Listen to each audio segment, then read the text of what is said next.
Now I know a lot of you have maybe seen the videos in the past or heard people talk about it, about me using what we call zombie carp for bait in the wintertime. Um, Basically what I do, I go out and I snag these invasive carp, like these right here. I go out and snag these invasive carp. He's still alive. That's a good thing. And what I normally do is I'll actually take that carp and I will stash it underneath a log somewhere and leave it on the river and come back, roll that log over. And because the temperatures are so cool, the fish doesn't rot. It's basically like being in a refrigerator. And I've kept a carp under a log and fish come back weekend after weekend after weekend using that same carp for as much as dang near 2 months. That's the zombie carp method. Stash it. As long as it's cold, it doesn't rot. It basically cures that carp and makes it even better for bait. But we're going to show you something a little different today. Something you could do if you don't want to stash your carp.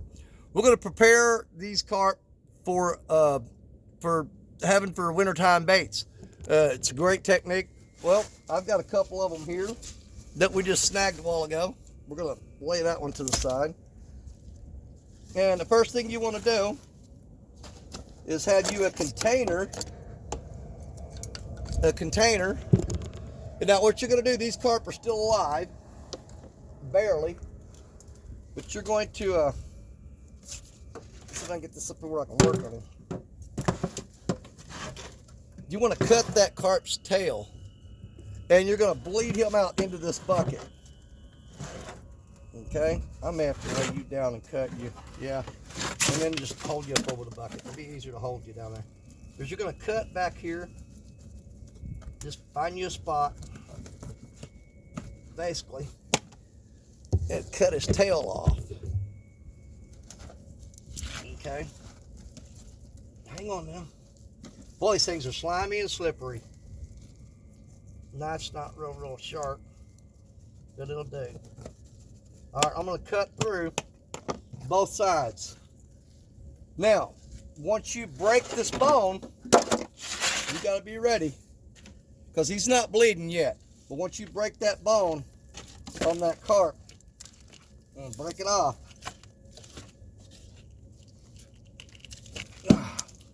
he's going to start bleeding. All right, there he goes. And you're basically going to just bleed this carp out into this container. Okay, so you want to get all that blood out of that carp. Let's go ahead and cut the other one.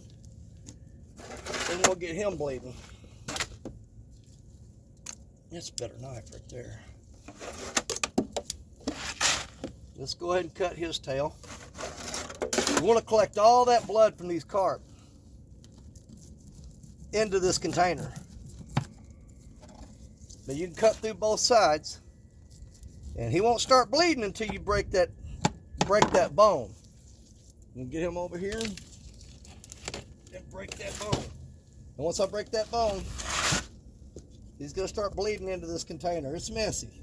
Oh yeah, he's bleeding real good. And we'll let all that blood collect into that container. Give him a few minutes, and then we'll come back and I'll show you what to do after that. You want to collect as much of that blood as you can.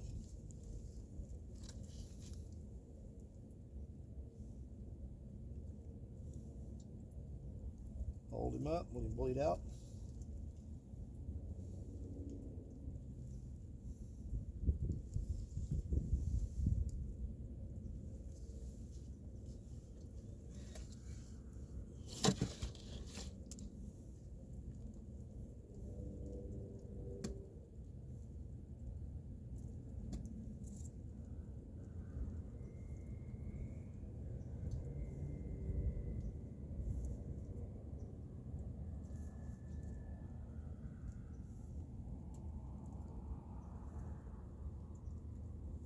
Now once you've collected as much of the blood as you can, we're going to go ahead and rush through on this one.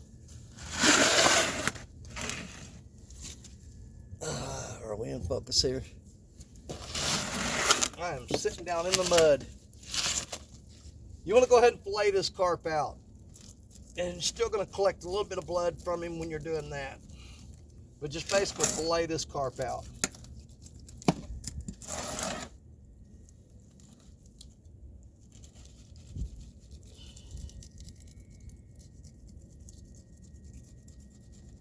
Get my rag all bloody.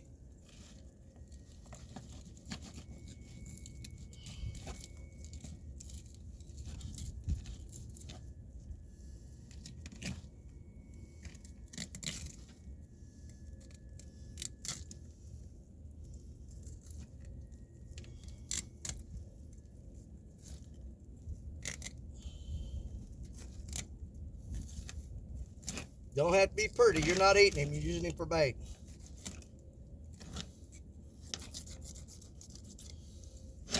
Biggest thing you're looking for is all this real thick white meat along the top of the back.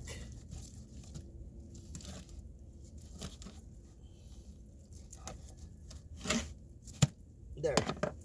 And get that fillet off there. Now, all you're going to do, lay that to the side. We're going to cube this up into size pieces of bait that we want. I'm going to go ahead and cut these ribs off here. Like so. That skin is tough too. I mean, it's like football leather. Stuff is hard to cut.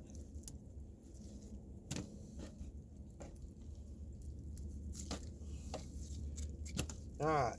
I like about 1-inch cubes on there. Yeah, but the thing is, you can come back later and make them smaller if you want. But I cubed this carp up. That's actually really good eating. I know a lot of people are going to say, yuck, no way. But if you look, man, that's some that's good meat. But most people prefer to use them for bait. But anyways, cube this carp up. I'm going to make these chunks a little bit bigger. I can cut them down to smaller sizes later.